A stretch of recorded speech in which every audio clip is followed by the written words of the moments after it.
All right, hey guys, just want to talk about like truly those. Hey, what's up, Sean, Kevin Purdue? What's going on, guys? Thanks for joining in.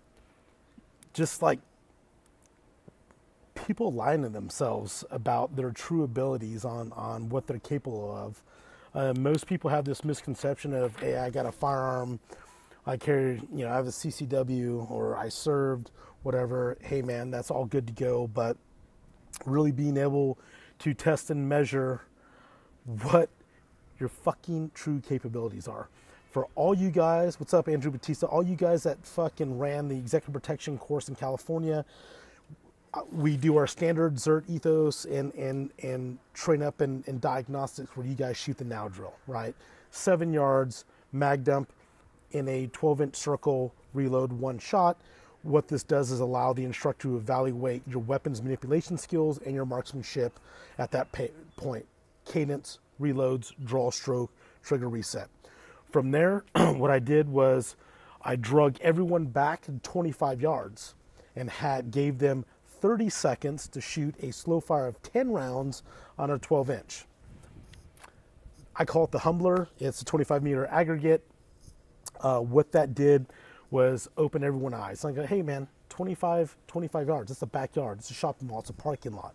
What are your true capabilities? And right then and there, like, hey, that circle, you couldn't make a headshot or a chest shot. Most of those guys were onto the target backings. You would have threw a shot. Where would that shot went? Would it went into a bystander, street with traffic, into a dry stucco wall with someone on the other side? So stop fucking lying to yourselves, guys. Get to the range. We talk about training. It is perishable. I'm not trying to hear like boast or whatever, but a lot of guys I know a lot of guys within the special operations community, all right? And within the close protection side, we have guys come in and they're like, hey man, that needs fucking badass. We get out for a drill warm up, and if they haven't been training or up to par on their pistol work, and they go out and shoot a 25-meter aggregate and they're shooting a fucking barnyard size zero, guys are like, whoa, hey man, like, I get it, dude. He probably didn't have a good train up. He's not proficient in pistol. He hasn't been training. It's perishable, guys. So when I talk to a guy, I'm like, hey, we do this type of training when I get pitched or whatever. Or I talk to law enforcement. I'm local law enforcement. I do this every day. Not to knock law enforcement. We love you guys, or military. But the fact is, guys, is that if you look at law enforcement, they have training standards once a year, maybe twice a year. What are their standards? My brother just retired, 20 years, LAPD, 17 years, undercover narcotics in South Central Los Angeles. And I used to get on his shit. Hey, bro, I'm running a training. You're my brother. Come to ZERT class. It's free. I don't got time. The family, the kids, the training. Well, hey, tell your fucking captain to give you time to get training in, because your fucking life depends on it, And trust me, for some of you guys that met my brother, he's a fucking animal, dude. I wouldn't fuck with him. He would eat my lunch. But the fact is that it took the realization that my brother started coming over and training, learning, knocking the dust off. My brother was very proficient. But it's one of those things that, regardless if you're former military, doesn't matter what MOS, all right? Law enforcement, we got to keep those tools sharpened. If you want to be the fucking tip of the spear, you got to keep it sharp. You got to be able to train, know your capabilities. I joke around with, Mr. Instructor X, for my close protection side, we have combative classes, and it's probably different now, but like before we deployed to North Africa last year for 6 weeks, I had 36 seconds in me. That was my fitness level. Going full contact with 2 threats, full red man suits going. I had pretty much 30 seconds of pure fucking hate and fury in me before I gassed out and I was done. So that was the realization that happened, that if something happened, I would have to dominate, eliminate, and fucking destroy my threat within that 30-second time frame if it came to fisticuffs, hand-to-hand, to be able to survive that encounter, because I would be overwhelmed. So I'm not like, hey, dude, guys, like 36 seconds. Hey, man, there's some fucking PT studs, man. You could probably fucking punch 200 punches an hour. But hey, this is what I'm capable of. This is what my abilities are. So I know going to a situation what I can possibly do in this situation, if it's multiple tactors, if, you know, that 30-second time frame. As far as when it comes to firearms, what is your proficiency in firearms? Like I said before, push that target out to 25 yards in the indoor range, outdoor range, and put a 12-inch circle, 30 seconds, 10 rounds, slow fire. Slow as fuck, guys. Breathe, side alignment, press that trigger to the rear, isolating that trigger finger, and see where your hits are. It's going to fucking open you up. I'm tired of all these people coming and going, oh, yeah, that's cool, man. Like, your training looks good, but I don't need any basic courses. Motherfucker, what is advanced shooting? It's executing complex drills safely, which is brilliance in the basics. That's all advanced shooting is, guys. You know, I can't harp on this enough. On the close protection teams that are on, we go to 4 schools a year. 2 of them are paid for the client, 2 of them are paid for me, because that's just the way I am. Every time they send us to school, it's a basic. Well, the last time we got sent, we were sent out to TRC outside of Fort Bragg for the contract that I was on. And we did a basic firearms marksmanship course, 25 meters for fucking 2 days. That's all we shot. It's 25 meters, then we progressed. So knowing your capabilities, what your abilities are, and that comes to guys doing CQB classes of running in a room with simunitions, firing fucking 3 or 4 rounds at 4 feet and missing the target. Why? Because they're threat focused, they're moving, shooting, manipulating, and trying to think, and that's a lot of process to go on.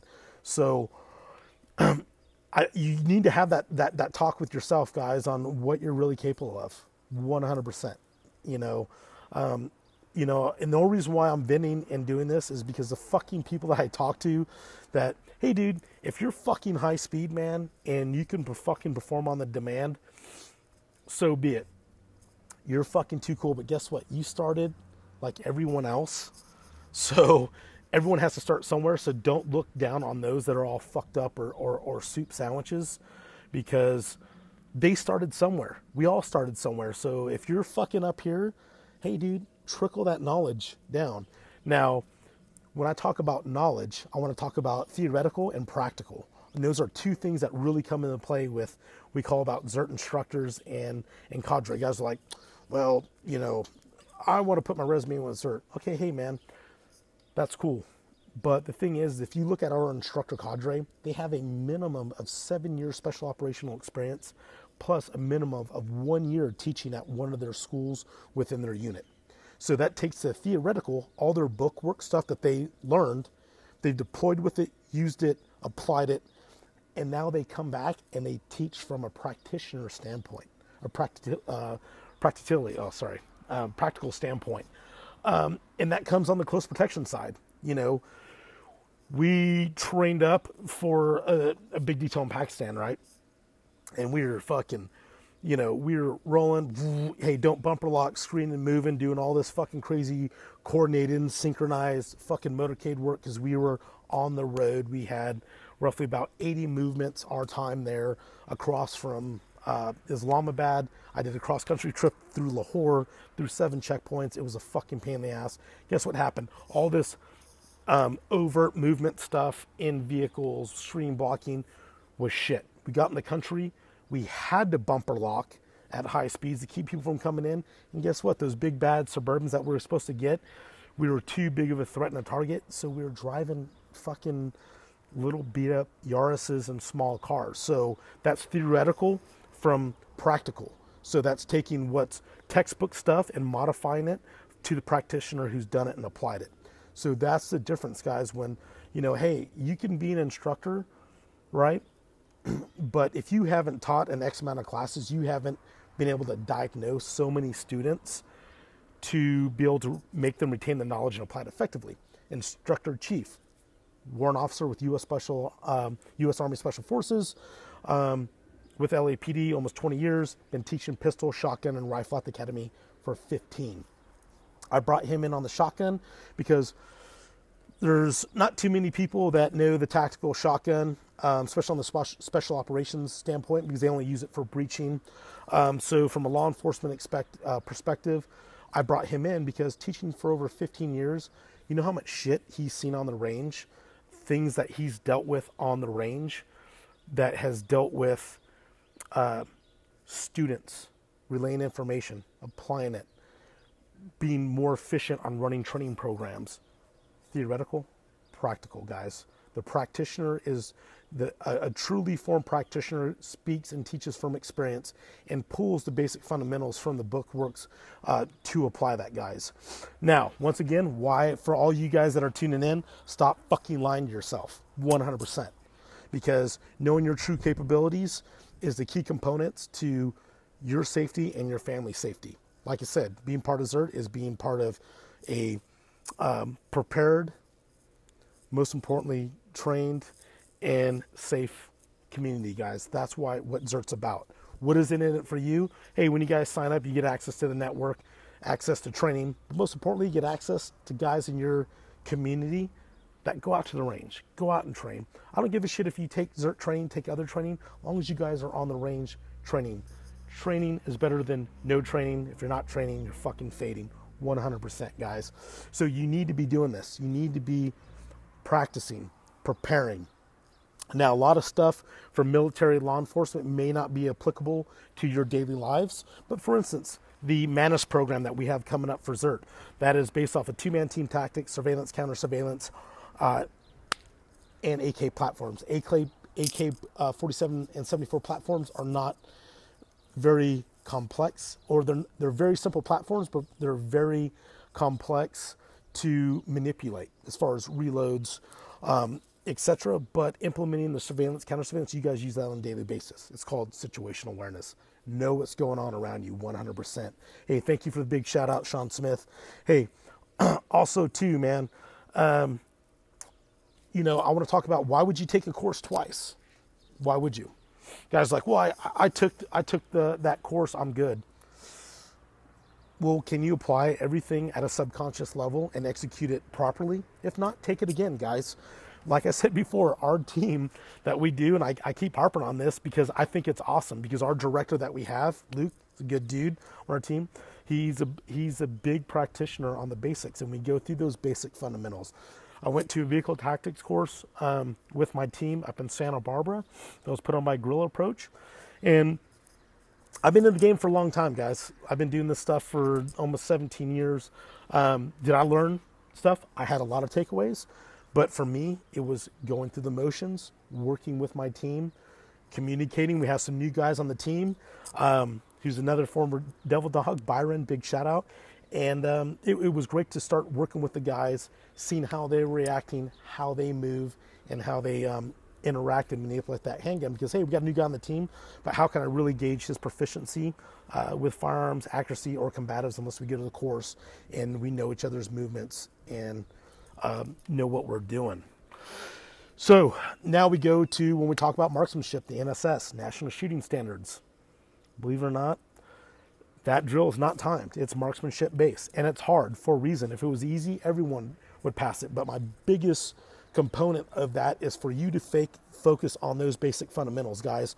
All this stuff comes down to protecting you and your family. Now, you think, well, will something happen to me? Well, hey, man, it's probably a 1% chance. But I'd rather be trained for that 1% chance and live out the 99% of it. Now, 100%, will there be a shooting in the United States this year? Fucking 100%. Will it be in your city? Maybe not. But the fact is that the turning of what the environment is, culturally, what's going on, the manipulation of social media, we got to be prepared, guys. Right now, if you were at work and fucking civil unrest, straight up riots broke out, civil unrest, could you get from your work to the school, get to your kids, get to your wife, and get home? And what happens if you have to do that on foot? What means do you have in your vehicle? How are you prepared, guys? This is what I'm talking about, is really truly understanding your daily operations. No, we're not talking about military operations. We're not talking about law enforcement or close protection. What is your daily operations?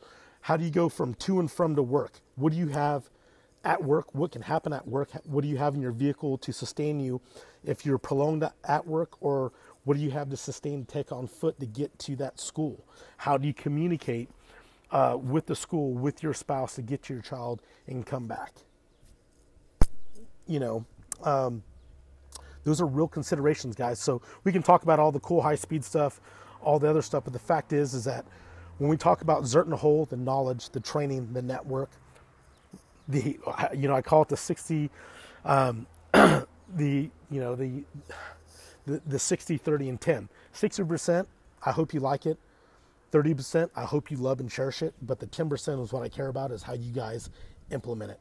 All right. And I want to give a big shout out for all you guys checking in, man. Giving a big shout out to all you guys across the nation checking in on this. And I'm very passionate about this, guys.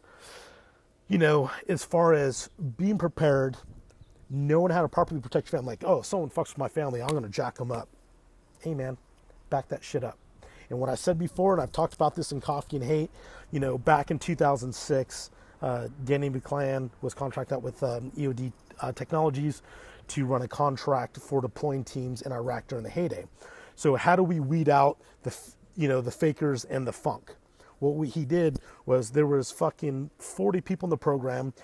Those people going through this program would be divided up in between the meat eaters, the counter assault team guys, the super aggressive guys, the very competent skilled set guys, which be the mobile guys going with the client to and from. Then you got the static security guys that are doing static at the base. So to alleviate how good you can shoot or operate, we talked about mindset. What is that mindset? What is your will to fight and will to survive, right? You live by it or die by it. We talk about it, the 3%ers, the Molon Lab guys that have your fucking stickers on your cars. But the fact is, if you're going to live by it, you're going to fucking die by it. So you need to fucking train for it. So what we did day one, straight up fucking combatives. They just fucking gloved dudes up and made them go full contact.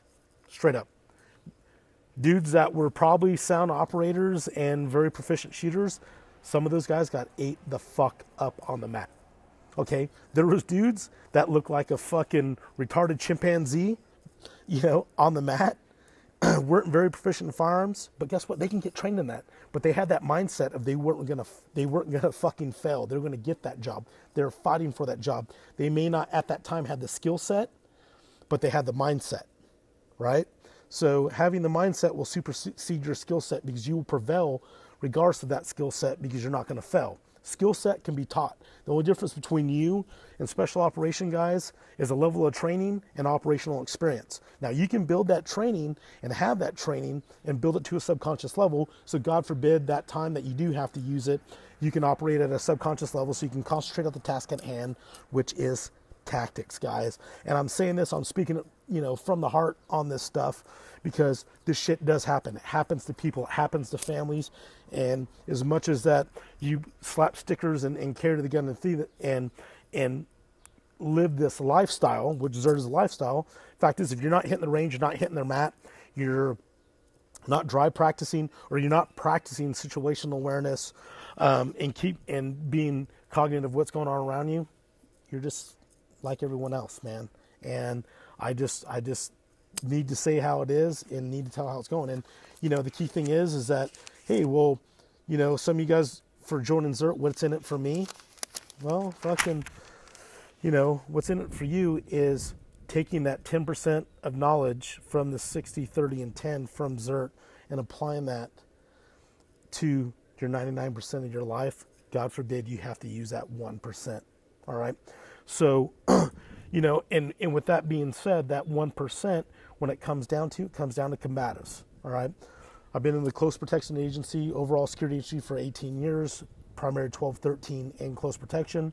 I've had 4, but I'm not going to have 3 primary attacks on a client in the corporate realm. And that immediately reverted to hands-on combatives. Guns weren't coming out or anything like that because it happens so fast. So that was realization that, hey, combatives needs to be stepped up, because before you can get your gun, you need to create space. You need to know how to do handwork, footwork, and move to get away. Or in that sense, if that gun does come out, how to manipulate and navigate that muzzle out and get it in the safe direction and rip it punch it, and tear them up, guys. So, you know, this is a big thing with all the mass shootings, all the active responders. Big thing too, which is left out, is medical. Big shout out to Cress Venezuela, instructor Val, who teaches our TCCC classes. One big takeaway point: get on YouTube, look at the class that he did. When he came in, what did we do? We took pork shoulders with bones. I went out, I shot all of them, right? When the class students got in, they were able to actually apply the gauze, feel and know, but guess what happens? Guys were cutting their fingers open on shrapnel from the rounds, fragmentations of the bones. So if you want to talk about cross-contamination of blood, helping a teammate, a partner, a random person, you need to take consideration of that, because the entrance wound may hit it, like the entrance wound may hit a bone, blew out completely different side. So you got to do that pat check, but also be, hey, biohazard stuff, wear your gloves, and even wearing your gloves, packing in gauze, doing hemorrhage control, you could possibly cut your hands on bone, bullets, all that shit, and cross-contaminate that stuff. So hard and soft skills, that's what it's about, guys. I'm just trying to give you guys a big shout out. Thomas Maddox, big shout out. Yeah, all you guys checking in, there's a bunch of you. A few other talking points too is, you know, why I started this organization, guys. Why the shit on YouTube. You know, people can take the zombie metaphor what it is, but for you guys that know and understand, you know that we're teaching relevant information. So as a wrap up, 1, don't fucking lie to yourself. 2, go out and know what your true capabilities are with a firearm and with combatives. And what I mean by that is, for those of you guys that took the executive protection pistol class, that did their evaluation, shooting at 25 yards, slow fire all the time in the world, 10 rounds. Some of them were hitting backdrops, not even hitting target. That was a true note of their capabilities. 25 yards is really not that far, guys. It's a parking lot. It could be a deep hallway. It could be a convention center, basketball court, schoolyard, whatever. 2, combatives, guys. Like I said before, I'm probably about 60 seconds now, but you know, before I deployed to North Africa for 2 years, we had our fitness and combative test, and I had 36 seconds of pure fucking hate and fury in me dealing with 2 adversaries. After that, I was gassed out, so I know mentally now that if something goes down, I'm going to have to fucking physically rape their soul within that 30-second time frame to eliminate that threat. So stuff to think about, guys. You know, organization, we're an organization, ZERT first, we're training second. If you don't take ZERT training, there's members that they are, but the key thing is that you're getting out to the range, guys, and in training. There's some stuff that gets posted within the forums of guys going out and doing, and we're just like, whoa. But hey, guys, there's techniques and tactics for everything. They may not be applicable to you, but if you do post them, please list the context of why, and it will save a lot of heartache on a lot of the comments, etc. So I'm going to stop rambling on. I'm glad you guys thought that there's a lot of great points that I've made in this email, guys. And the reason why I'm saying this, because there's a situation that happened with me personally and my family that arose this. I'm not going to get into detail, but the fact is that you guys got to fucking get on it, stay proficient, stay vigilant, and stay prepared, guys. Be prepared, safe, and most importantly, train. Be a liability, or don't be a liability, be an asset to your community. 100%, guys. So for some of you guys are just checking in, once I'm done rendering this, it'll be uploaded on YouTube. But get back, look at these points, and have that talk with yourself. Have that talk with your wife. If we're in this situation, honey, I'm going to go nuclear. You grab the kids, you get out of there. Or you grab the kids, lock the door. Have those conversations. Talk. Be part of the process. Have a plan. And deny the means, the ability, and the intent for anyone to do harm on you or your family. I'm XP001. Out. ZERT's mission is to support law-abiding citizens taking their skills to the next level. We provide training opportunities and a wealth of knowledge via ZERT's global network of like-minded individuals. Each ZERT member can take it as far as they wish to go. You can take part in ZERT training, ZERT online training, network with individuals in your area via the forums or private Facebook pages, attend meet and greets in your state or county, or have fun collecting the unique gear ZERT has to offer. We have members from all walks of life, and our emphasis is on creating a safe, fun, and mature community for all involved. When you think of ZERT, consider the term lifestyle. Lifestyle can denote the interests, opinions, behaviors, and behavioral orientations of an individual, group, or culture. By definition, ZERT is a lifestyle. ZERT's instructor cadre is made up of Special Forces instructors who use their vast knowledge and real-world experience to teach civilian members. ZERT's goal is to elevate the level of education and safety in the training industry. ZERT is not just an organization. It's a lifestyle. ZERTNation.com